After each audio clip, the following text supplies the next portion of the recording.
tushlik tamoqmi tayyor bo'ldi. Gulbanom cho'ng bir taqsirlanmanni ko'tarib lampa ostiga keldi. Randa silingan yog'ochlarni yopsirindiga selayotgan Anzar uningga yer ostidan qarab qo'yib, "Bak tizg'u" degan ma'noda kulib qo'ydi. "Qani, tezroq yang", dedi Gulbanomni pisingida kulib. "Siz qarab tursingiz. Voy Xudoyim, tamoq yegandim izo tartamdi. Ha, bo'pti, men sizga osh suv kelay." Gulbanom eshini yeb olsin dedimu, sal hayal bo'lib, bir apqorda yerimroq osh suv keldi. Anzar bekorlangan tag'siga ozroq osh suvi qo'yib, ta'tir qarg'anich ichivatdi. "Dadam rahmatlik, oldingda bir kim tikilib tursa, uni qartib qo'yib, makashitib tamoq yesang ayib bo'ladi deydigan", dedi Anzar taqsini sunib etib. "Pah, langning zapmi o'xshabdi. Men texi xili ustamlarni o'zimga tan qilmaydigan oshpaz deb yursam, ustam bu yerga emasmi? To'la mazaq qilmayman." Gulbanom harvini opirib bergani barganda Fazilat buvining so'zlab berganlarini asga oldi. "Ha, rost, Salohiddin Maqsumning o'g'lining to'yida polon siz etibsiz-a?" Anzar Salohiddin Maqsumning o'g'lining to'yida bo'lgan bir ishni qiziqarli qilib so'zlab berdi. U polog'i bosadigan go'shtni bir necha ayollar qiyma qilib bersa, bir o'choqda cho'ng qasqonlarni esib, yana bir qozonda poloni dumlashni aytgan edi. To'y harpisi yordamga kelganlar bir-biriga qarashib qoldi. Salohiddin Maqsum qiziqchi odammi nima? Anzarga chaqchaq qilishga boshladi. "Oy, qashqoliq, sening qashqiringda to'y ahlini shundoq buzutamdi. Ikki odamga birligan polo, ustiga 4 manta besib qo'ysak, tuz tamidi Maqsumda da", tushuntirdi Anzar. "Mana buni oshmantu deymiz. Uning ustiga jamoat polo, manta, 2 xil tamoq etibdi desa, sening hurmatlari daraxtni o'sidi desizlar. Pah, qaranglar, mana qashqoliqning topgan fatvoasini." Salohiddin Maqsum o'shki soqini tutamlab kulib ketdi. "Shuncha haqqa manta ulgurtkili bo'lamdi, ha? Ostidagi qasqonni bekorlab, tugilgan mantalarni tizimizda qasqonlarning ustiga qo'ndiramiz." Anzarning so'zlari boshqalarni qoyil qilmoqda edi. "Angacha ostidagi qasqon tayyor bo'ladi. Uningga mantalarni tizib ustiga olamiz. Bu xuddi choq belakdek cho'rgilab o'tiradi. Polon dumliganda osh ustiga bir qat manta tizimiz. Uningdinmi nurg'un mehmonlarni uzitimiz desalar, buningda go'shtmi tejab qilinadi. Lekin polog go'sht besibdi deb hech kim sizning hurmat to'siblarni qilmaydi.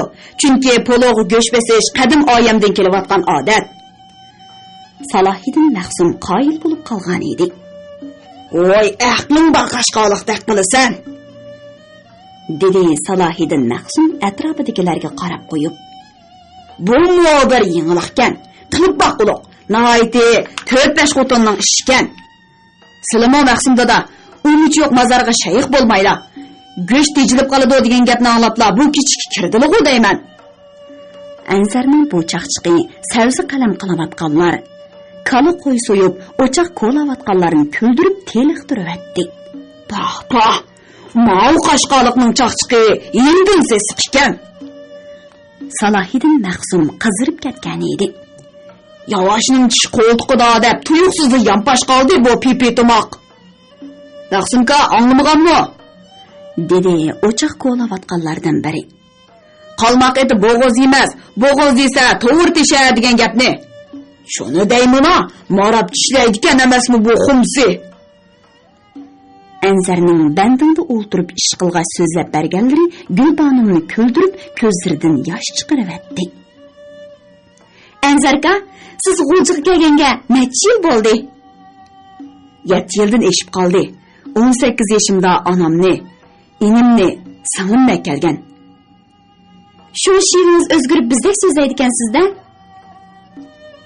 "Ammo onam menimi Qashqar she'risini o'zgartmadi." "Dadangiz qachon yurib ketgan?" "Madaniyat zo'r inqilobining birga zarba berish, 3 qarish turish bosqichida o'ltirib o'tgan." Başlıqmidi? To'liq o'tir maktabning ilmiy mudiri edi. Amsa, siz nima uchun o'qimay hunarvan bo'lib qolgan?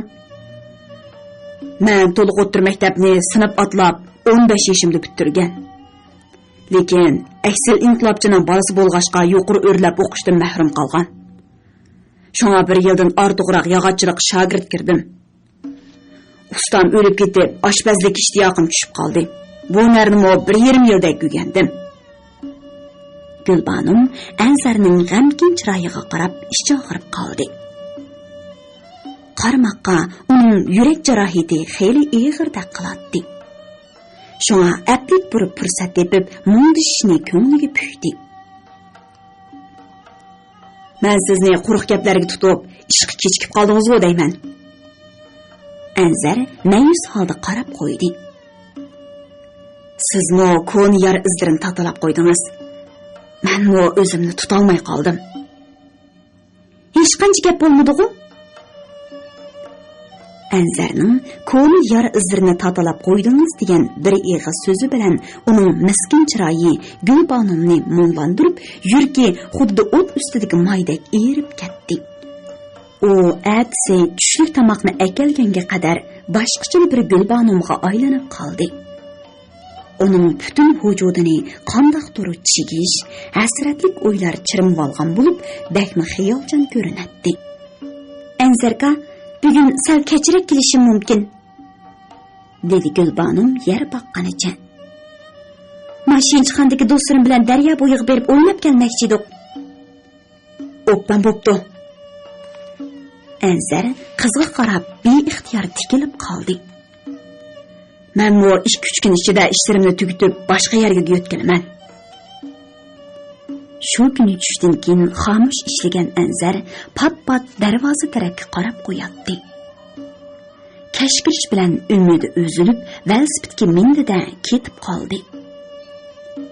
Atis tushda bir ko'zi suyuqash bilan dasturxondan non ko'tarib kelgan Gulbanim go'yo 10 yil ayrilib ketgan sirdishi bilan uchrashgandek kulib-kulib, yayrab so'zlabli ketdi. "Voy Ansarga, daryo bo'yining chiroyli bo'lib ketdini so'ramayli qo'ying." Gulbanimning ko'zlari kulmoqda edi. Suv ustiga oshxona, choyxona, ravaqlar selinib ketibdi. Texi daryo ko'rigidan o'tsangiz, kichik cho'qir, cho'ng cho'qirlar bajoyiga bir jannatda ha.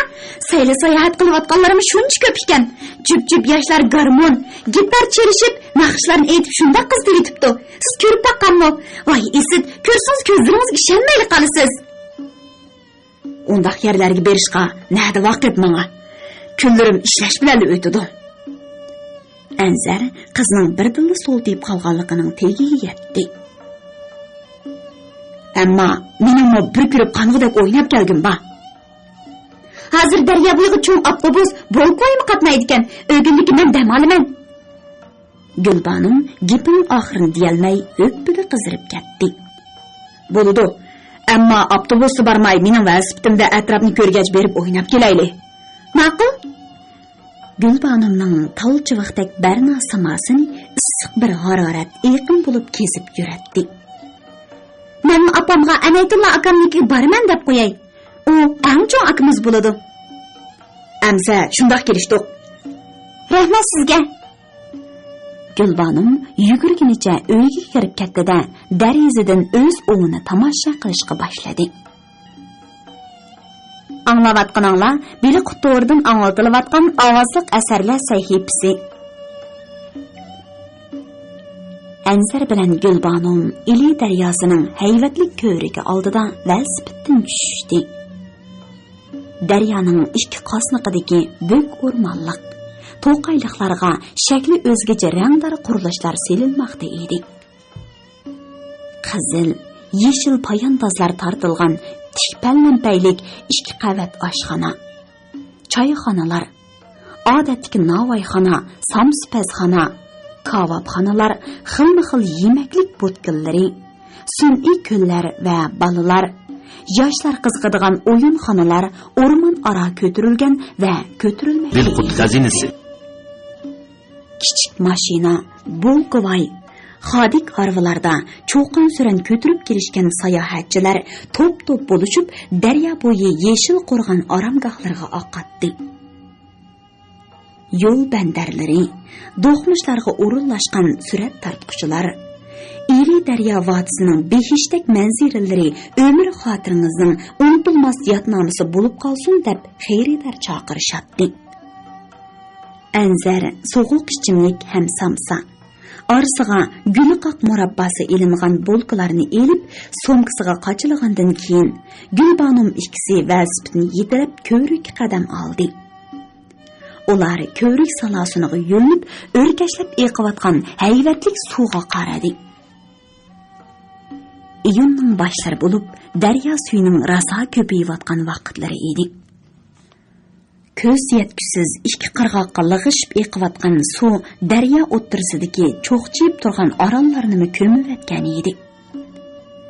Har yili odam yeb dandab qolgan daryo go'yo luqma talab qilgandek surlik eqiyotgan suvdan bir xil o'shildigan ovoz bilan tang qirg'oqlarga urilgan to'lqinlarning shapildashlari anglanib turadi.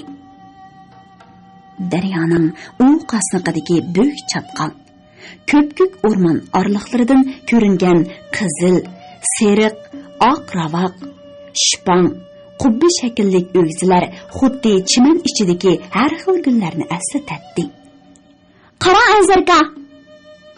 Gulbanom suvda to'lqin kerib uchqandek ketayotgan katerni ko'rsatdi. Nima degan qo'rqinchliqa? Dimsimo kater o'qdek uzib ko'rik tegini aylanganda shundoq yanto bo'ladiki, uningda o'ltirishgan odamlarning hammasi suvga to'kilib ketadigandek varaqirishib, chirqirishib ketadi. Yuring, ikkimiz tushib ko'raylikmi? dedi Anzar Gulbanomning biligidan tutib. Yo'q, qo'rqaman. Qo'rqishdan qizirish ustin kelgan Gulbanom Anzarga qarab qo'ydi. Qarang'a, qizlar turmoq kichik bolalarni tushibdi-ku, yuring. Anzar Gulbanomning yalang biligidan bo'shroq ushlab tartdi. Ular velosipedni yetilab, tishpallampaylar orqali katerlarni ratlik bog'lab qo'ygan kater pristaniga tushdi. Anzar velosipedga qo'lib selib, chetga to'xtatib qo'ygandan keyin bo'tki to'shkidan bilet setib oldi. Anzar bilan Gulbanom katerning o'ttirsidagi o'rindiqda yaqin o'ltirishdi. Ularning orqasida yana bir jup yosh bor edi. Kater haydiguchi motorni o't oldirib, dastlabda astroq mangdirdi. Keyin xuddi miltiqdan etilgan o'qdek birdilla tiziltivatdi. Go'yo qilichni kaskandek to'lqin yerib ketayotgan kater suv unchilarini chashirtib, hayvat bilan quyundek ilgirlamoqda edi. Gulbanom qo'rqqandan Anzarning to'n bilaklarini chin tutib oldi. Biroq kater ko'rik ostidan o'tib, orqaga aylanganda shundoq yanto'liq hosil qildiki, chatda o'ltirgan Gulbanomning beshi bilan suv orliqi bir g'irishma qolmadi. Dahshat qo'rqinishdan chirqirib atgan Gulbanom Anzarning belidan quchoqlab, beshini uning kang ko'kraklariga qo'yib oldi. Anzarning nozik ballarini qamalladi. Kater pristan supsiga qaytib keldi. Anzar Gulbanomning qo'lidan tutib qirg'oqqa chiqarganda uning chiroyi qog'ozdek oqirib ketgan edi. Beshingni yeydigan, chiqadigan bir narsa emaskan u. Gulbanomning holdan lavlari yana ham titraydi. Jinimni ilib yeyimni qo'ydi-ku.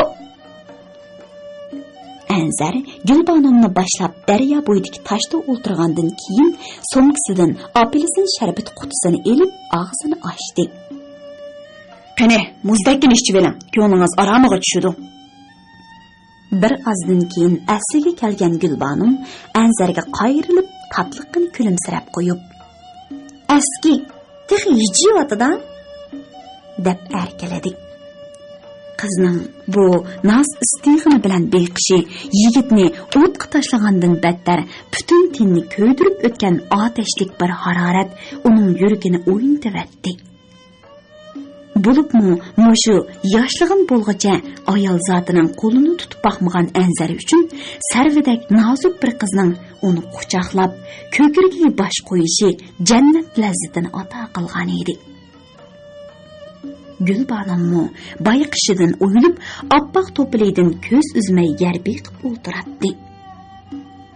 Anzarning siliq yumran ballardan qamallab, o'ziga tortgan chog'dagi sirliq huzur eqini, g'uborsiz simoni damma-dam lazzatga selib erkiltatdi. Gulbanim, kechiring. Nimani kechirgidekman? Boya bo'ldi qiling. Menmi? Gulbanim olqonlarda yuzini to'sib oldi. Ular velosipedni minib, daryo ko'vrigidan o'tib, bir oz mangandan keyin kichik cho'qirga yetib kelishdi. Anzar bu yerga 4 yilning oldida og'aynilari bilan kelib o'ynab ketgan edi. O chaqlar madaniyat zo'r inqilobi amdil oxirlashgan bo'lib, hamma odamning chiroyidan bir xil shodlik jilg'anib turardi. Hozirgi kichik cho'qir u chaqdagiga o'xshamaydi. Anzar to'nuqsiz o'zgarib ketgan cho'qirga qarab hayronlik qoldi. Atrofdagi o'rmonlar teximi quyuqlashib, daryoning taram-taram bo'linib oqqan tarmoqlari teximi ko'payib ketgandek qiladi. Taramlarning qirg'oqlarini yolpoz, so'sin rang echilgan yovbeda, 4 quloq, qirchin tallar qoplagan bo'lib, suv o'ttirsida cho'qchib qolgan kichik-kichik dumchak orollarda har xil yov gullar echilib ketgashga go'yoki gul sivitiga o'xshaydi. Qora bulutdek o'rmonning ko'p-ko'p chimliqlariga kigiz kelam selib, usul tansiga tushib ketgan ayollar, uşaq balalar hamma yerda uchraydi. Kavabdallardan is ko'tarilib, qazonlarda qo'rdoq qaynaydi. Un alg'u, garmon, gitar ovozlari o'rmondagi bulbullarga tankash bo'lib, umumiy simfoniyaga aylangan edi. Ular kollektiv sayohatga chiqqan idora jamiyat kadrlari ekanligi ochiqli turadi. Majnun tallarning pinhon soyillarida bir to'p yoshlar aroq ichib, elining chatma chaqchaqlarini boshlab, o'rmonni chang keltirib kulishadi. Daraxt daldillarida, chatqal to'villarida ancha-muncha oshiq-ma'shuqlar uchrab qoladi. Anzar bilan Gulbanim o'rmonga ichkirilib kirib, g'ayriy ko'zlardan xoli bir chimliq kelib, adiyolni soldi. Gezitni dasturxon qilib, ustiga akalgan ne'matlarni tizishdi. Ular samsa, qoqliq bo'lgilarni yegach, so'g'uq ichimliklardan o'tlag'ash o'ltirishdi. Lekin suhbat rasa qovushib ketmadi. O'zingizga pividan elvanmapsiz-ku? So'radi Gulbanim. O'tganda aroq ichmayman deganda qilib edingiz? Men har qanday ichimlik, chekimlikdi yo'q. Kuldi Anzar. Ba'zilar hech qanday kayb yo'q erdigil bo'lmaydi deyishadi ekan, ammo zadil o'ginalmadim. U degan aroq sharobi berilgan piyanchiklarning topgan fatvosi. To deyman, g'o'ljidagi yosh bolalarning ko'pinchisi mahsi yurdi ekan. Hatto ba'zilari nishini chekidi ekan. Naq ashundaqlar ish o'qdi, hatto umr yo'q bekor talatlar. Dedi Gulbanim qo'shunlarini turib. Tex ularning so'ltini ot tortolmaydi. Ular jimib qilishdi. Anzarning o'tganda dadamni madaniyat zo'r inqilobida o'ltirib o'tgan.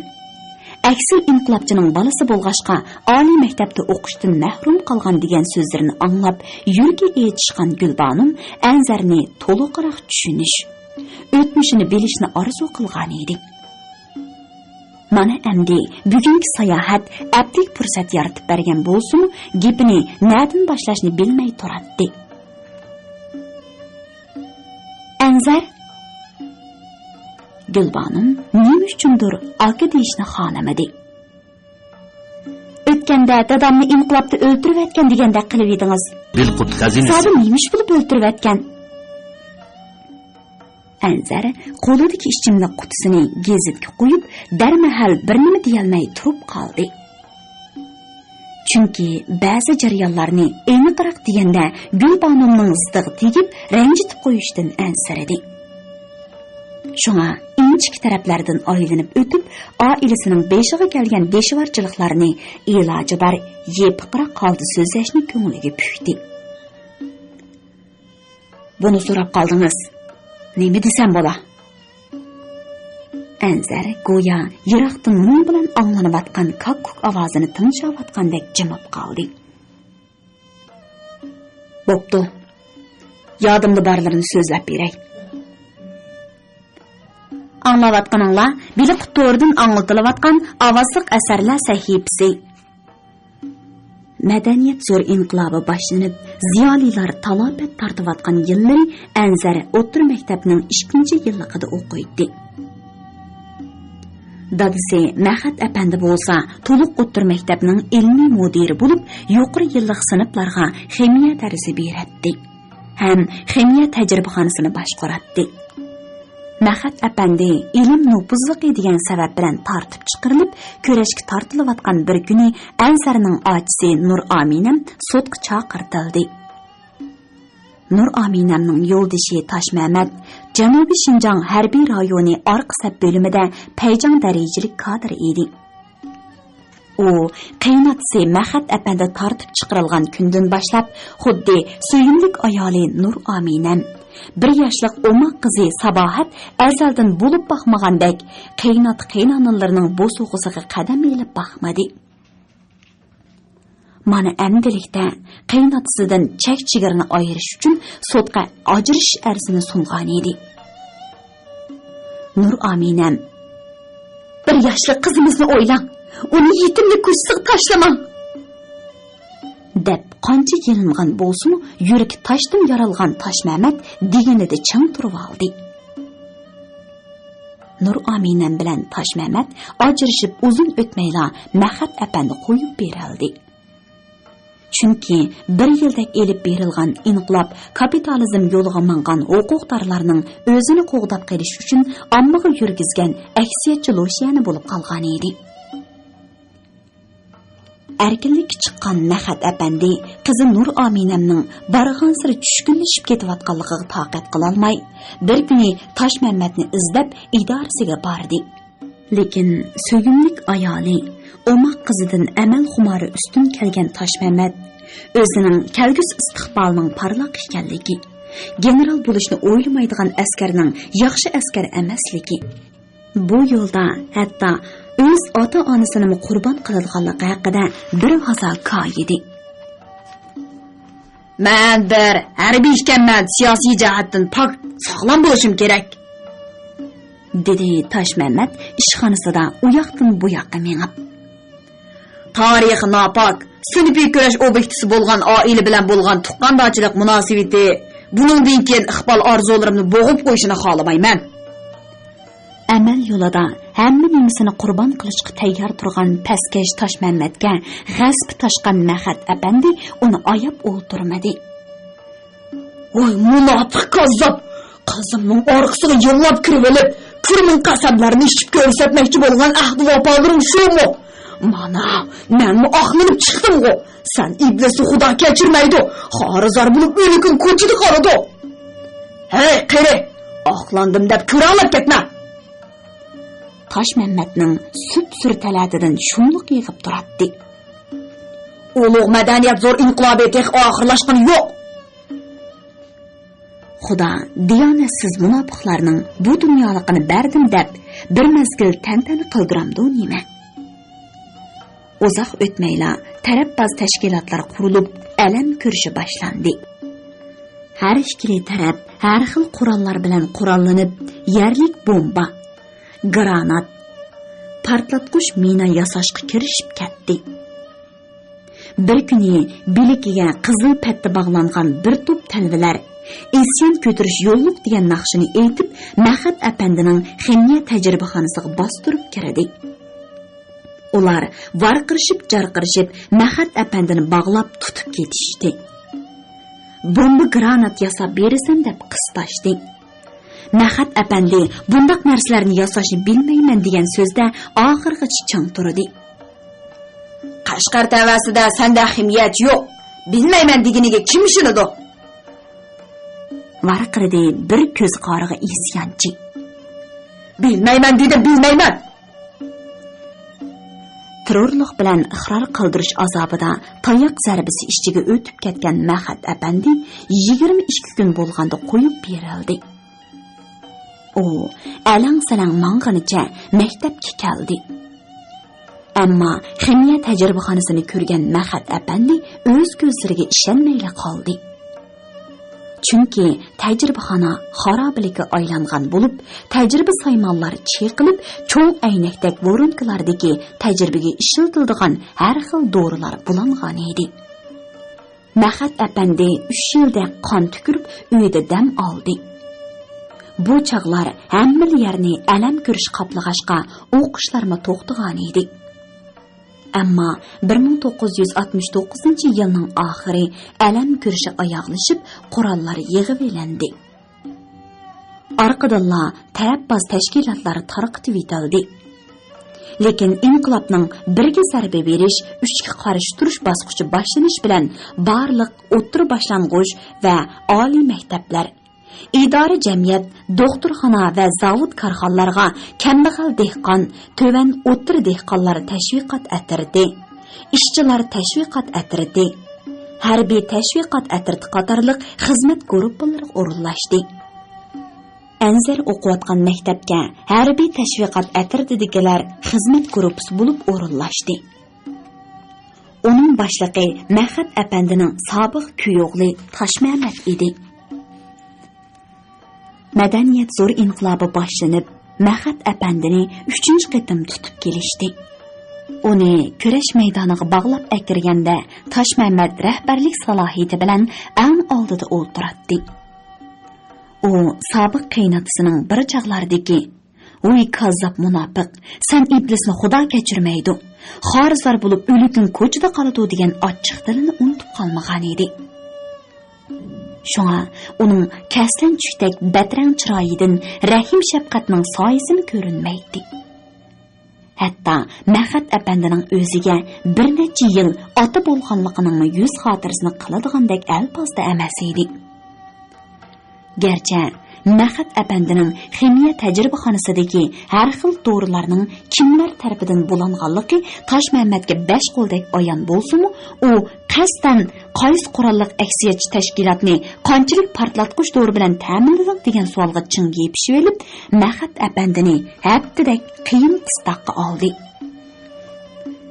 Azaldan qon tükürib, alang-salang yurgan bu odam kunlab kurashga tortilish, osh to'q qilish, kechilari orom olmay masalasini yezish, tan jazosiga uchrash orqali 9-kuni kechasi hushidan ketib, yiqilgancha qayta hushiga kelolmadi. Ammo Toshmamat uni qandaqdir bir materialga barmoqini bostirib oldi. Bu o'ydirilgan qo'rqinchli jinoiy paket mundaq mazmunda edi. Axunov rahbarligidagi Mijiz Selingning qurolliq aksiyatchi tashkilotini ximiyalik portlatqich dori bilan ta'minlagan. At sahar o'ruqlab bir tera, bir so'ngak bo'lib qolgan kichikina jasadni 16 yoshlik Anzar hapash qilganicha uyiga akatdi. Kichik cho'qur o'rmonliqida odam zoti yo'qdek jimib ketgan edi. Hatta o'rmonni chankaltirib sayravotgan bulbul, kakkuk, ili to'rg'aylarimi bu echinishli fojiani anglab, ko'z yosh to'kayotgandek uni o'chgan edi. Dam-dam esadab yig'layotgan Gulbanum Anzarning nalargadir qadilib qolgan ko'z qarchuqidagi mo'ldirlab turgan yoshlarni ko'rdi. Faqat ili daryosila g'azablik nar tortib shovqinlaydi. Dadamni yerlik qo'yib 2 kundan keyin, dedi Anzar yuzlaridagi eqiyotgan yoshlarini surtmay. Ocham Nur Aminam o'zini daryosiga tashlab o'lib oldi. Nima? Gulbanum cho'chib ketdi. Nimishqa endi Aşı vapasız Taşmammat üçünmi? O el-mahale anam aldıda numusqıçı demedi. Çünkü acam ata-anamның tosqunluğu unumay tekken iri Taşmammat dadamның jiniği zamın bolğan idi. Vay Xudoyim, nemi kägilik bu? Gülbanımның aqli lal boldi. Arı qarqıdı ne? Dadam rahmatlik bir tal qiz deb acamga bak amroq edi. Ansarning ovozi bo'g'ilib qolgan edi. Uni yeniga akatdi. Ular bir-biriga qo'shni. Qara. 3-4 kun ishidilar. Ailemizden 2 kişi bizni tashlab ketishdi. Ansar bilan Gulbanımның yuzlaridan bir-birini qo'g'lashib tushayotgan yoshlar enaklaridan saqib yoq maydonlarga to'kilmoqda edi. Ansarning yurak jarohatining bunchalik og'ir ekanligini burun tasavvur qilmagan bag'ir yumshoq Gulbanım qo'l yoqliq bilan yigitning yuzini surtayotganda Ansarmu qizning cho'ng ko'zlaridagi lip-miliq yoshlarni surtayotdi. Acımız Nur Amina'nın kızı hazır nerede? Yoki dadisi aketdimi?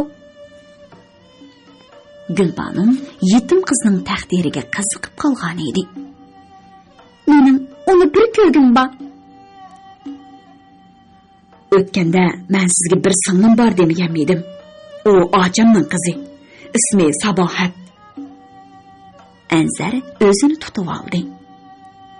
Qo'limdagi ishlarimni tugitib bo'lganda sizni opirib ko'rsatib kelay. Acamning o'zi-la. Heliqi vapasiz Taşmammat degan-chu.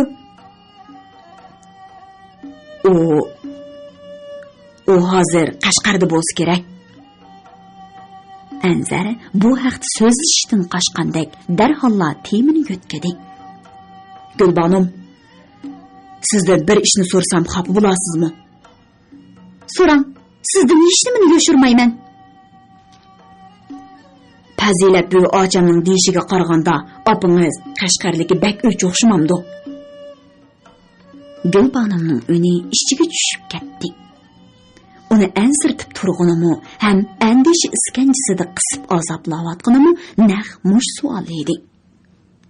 Bu ishni o'z yo'li bilan so'zlasa, Ansarning ko'ngliga azor berib, umidsizlik girdobiga opirib tashlaydi. So'zlamasa, o'zi yaxshi ko'rib qolgan yigitini gumonga selib qo'yardi. Shundaqdimi, aytmay bo'lmaydi. Ansar, sizning ko'nglingizni og'ritib qo'yishdan ansirayman. Gulbanımning ixtiyorsiz beshi maydisiga egildi. Mening dadam opamni 7 bola bilan qo'yib etgan. Buningga bir Qashqarlik ayol sabab bo'lgan. O ayol opamning ahsoriga, balalardan ayrilishdek nadomatlarning vaboli qolmay deganmi? Dadamdan ajrashib Qashqarga ketdi. Biroq dadam shuningdan keyin Kucha, Aqsu, Xutan, Qashqarlik bo'lib yana 5 xotin oldi. Ko'nila Kucha, Aqsu, Qashqar xotinliklarining hammasini Qashqarlik deb qarg'ashqimi? Opam 6 xotinning hammasini Qashqarlik deb qarab, uyimni buzganmi, 7 bolamni yetim qilganmi Qashqarlik, beshimga qora kunlarni selib, meni ko'chaga tashlaganmi Qashqarlik deb qaraydi. Men 15 yoshimgacha dadamning qishi turg'ashqa, ishdan bosh ko'tara olmay o'tir maktabni orolda tugatgan. Mundaqdan Ansar so'g'uq ichimlik qutisiga qaragancha xeyli g'ijib qolmadi. Keyin anglanmas bo'sh ovozda "Undaqda" deb gapining oxirini qilolmadi. Gap ikkimizga bog'liq. Gulbanım bu bir eg'iz gapni qandoq davatganligini o'zimi ong'ira olmay qoldi. U lo'ppida qizirib ta'tir qarab oldi. "Rahmat sizga Gulbanım." Ansar qizning qo'llarini tutdi. "Siz menga ishonch, xushallik ato qildingiz." Yigit qizni to'liq yumshoq bag'riga bosdi. Anzar, siz 3-4 kunda ishingizni tugatsangiz, rostlik ketamsiz? Pichirladi Gulbanom. U chaqda biz har qancha yiroqlarga ketsammi, sizni yo'qlab turaman. Uningsizmi sizga shunchalik bog'lanib qoldimki, toqat qila olmayman. Rasma, gapimga ishonmasangiz, yuragimdan so'rang. Gulbanom beshini yigitning ko'kragiga qo'yib, xiyilgacha un chiqmadi. Bir chaqdala u lappida qayrilib qaradi. Anzar, opam tomoq jo'sning gapini qilyotdi. Qizning yigitdan ayrilishga ko'zi qiymayotdi. Yasab beralamsiz? Tomoq jo'siga eng yaxshi material ujmi yog'ichi, tabiiy gullik ham rangdor chiqadi, dedi Anzar biror kun bo'lsa-mu qizdan ayrilmaydiganligiga xush bo'lib. Mening o'ylamda tilingan ujmi taxti bor. O'tganki harmini ochiqsangiz billa akalmamdiq. Shu bahonada onam sizni ko'rdi. Sizmi sabohat bilan to'lishib olaysiz. Qachon?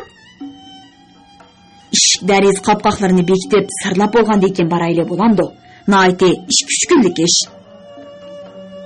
Quyosh o'rmonlarni orqasiga qing'iytib, qadimki o'rmon g'o'llari oraliqlaridan tushgan qiypa sho'lalar quyuq o'rmon ichini binafsharang nur tumoni bilan bezadi. Chapqonlar ro'jaklaridan ko'ringan daryo suyi xuddi ko'kdan to'kilgan unchi marvoyit uvoqlardek vilqildab ko'zni chaqatdi. Kelgusi oqibatlar yuragini ansizlik selib turgan Qashqar yigiti bilan taranchi qizi bugungi sayohatdan ko'ngli mamnun bo'lib, chiroylarida baxt kulgisi yelinjab tursin, qalbida degili bo'lmaydigan bir xil g'uvoliq hukmron edi. Ular o'rinlaridan turib cho'ng yo'lga chiqdi. Ondan velosipedga minib shaharga qarab yurib ketdi. Anglavatqanlar bili qutordan anglatilayotgan ovozliq asarlar sahifasi. Daryoning u qatida ko'ringan terak bizning. Sizning ko'ymagan bilan huy bala kuydu yurak bizning. Gulbanom xonim ko'ydirvatding yurakni. O'rintilgan ishik, dariza qopqoqlarini ochiq havo rang sirda sirlab bo'lib, Gulbanomning kelishini kutib o'tirgan Anzar lampa ostida ravobini tiringlatqach bo'sh ovozi naqsh etib Tuyturmay kirib kelgan Gulbanommu shab chiqarmay to'siq taxtayning orqasiga yo'shirindi. U ovoz chiqarib uchun og'zini tutib olgan edi. Sa'gidaydi yuraklar, bulg'ash ho'ylang havoliq. Sumbul chashliq qora ko'z ho'y bala, manga ko'yar vafoliq. Gulbanom xonim billi ketili amdi. O'shki balasi o'g'loq, o'tning uchini yeydi. Taranchidan tutgan yara ho'y bala, ko'zning yeg'ini yeydi. Gulbanom xonim kavob bo'ldi yurak. Gulbanom taqat qilolmay pusuqqida kulivatdi. Anzar cho'chib qayrildi-da, ravobini qo'yib to'siq orqasiga qaradi. "Uy bala!" Gulbanom naqshini to'radi. "Kavob bo'lgan yurtingizdan purqi o'yilib bir opti." "Astag'firullah, sizning marab turganligingiz bilmay, qamlashmagan g'azan to'g'lan yuribdiman." Anzar quloqlariga qizirib ketdi. Qarasam, anangiz idoraga baramdikin. Baya kiyinib chiqib ketdi. Shunga unimni qo'yib beribdiman. Qo'shlan yuraklarni qandirg'idek mo'liq naqsh aytadi ekansiz. Bu chaqqicha, nima shunda haqlar anlig'idek aytmaysiz? Anangizning ravobni to'nurg'i tuturuq qilib, orqamga tepib, bo'yildan qo'g'lab chiqarib etishdan qo'rqib, zeriksam ichimda g'ashib yurdim, dedi Anzar hazil bilan. Bu o'ylidan chiqsamla xuddi yurkim mushilan postida qoladigandek azoblanib ketaman. Bo'ldi qiling Anzar. Gulbanomning bayqi shodligi yo'qolib, unimi birdinli paslab ketdi. Menmi ba'zi ishlarni o'ylasam yurkim suv. Qani, boshqa kelganni ko'rmaymizmi? Anzarning qoshlari himirildi. Amsi mang'amdi. Ular Tönögün qara döngdeki öyge berip taqtay әкілішini дейшіп қойғашқа, ақшам Gülbanum пәзилет бүйінің ғарвызын açqып қойған еді. Ular darvozaga qulub silib yo'lga chiqishdi. Mahalladan chiqib ketguncha Anzar oldida. Gulbanum bir necha qadam orqada mangdi. Lekin Bedi bozordan o'tish bilanla ular paranglashib bilmengashdi. Bu 4 kundan beri Gulbanum lampa ostiga ko'p kelmadi. Tushlik tomoqni oborib beribla uyning darizasini ishora qilib orqasiga yonadigan bo'ldi. Chunki Gulsumxon biror chapini sezib qoldimi yoki qizining yosinib taranishlaridan, gap so'zlaridan gumonlandimi, aytavur 2-3 kundan beri qopqi yomg'ir bulutidek tutilib, qirichi yenichi tegib yuratdi. O'lishkin oqshom bir chaqich ko'tuldab chiqdi. Jovoyni makkatkul Fazilat buvi, Gulbanum Anzarga rosa mos kelgudek deb tilini ushtiryapmamda.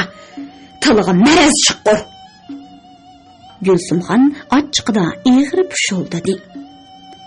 Endi o'tib teshib qizimni qoshqoliqqa bermanmi? Og'zingni yepib, tomoqni opirib beribla uchiq chiray oshma. U qoshqoliq bilan qilmis bo'lmaydigan qandoq parang ekan u? Yoki heliqi divon nag'mis bilan tangodek so'zib aytadigan noxsiga oshiq bo'lib qoldingmi?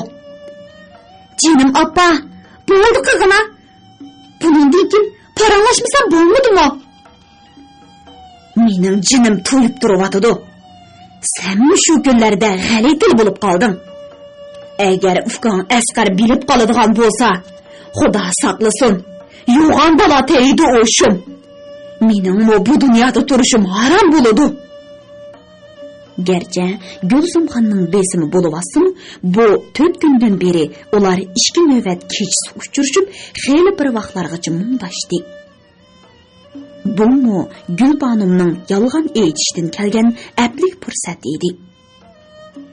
U birinchi qatim bir do'stimning maslahat joyiga boraman degan bo'lsa, ikkinchi qatim do'stim Zaynabning bir ko'ngliga bor ekan, pichib berib yenib kelaman dedi.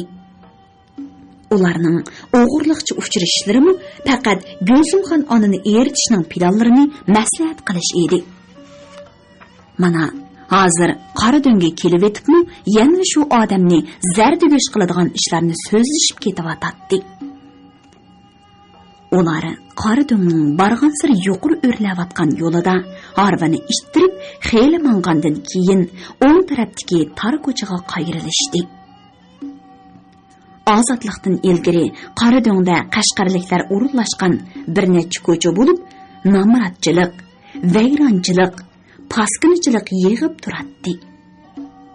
Hozir bir-biriga tutishib ketgan ko'chalar, selinib ketgan bir-biridan hashamatlik qo'ru joylar, har xil fasondagi uylar, tol bo'stonlik, peshayvonlik, gullik hovlilar odamning bahrini ochadi. Anzar Gulbanumni boshlab Hijirchi mahallasiga yetib kelib, oldida bir eriq suv eqib turgan, o'zgacha naqshlangan qo'sh qanotliq yeshil darvoza oldida to'xtadi.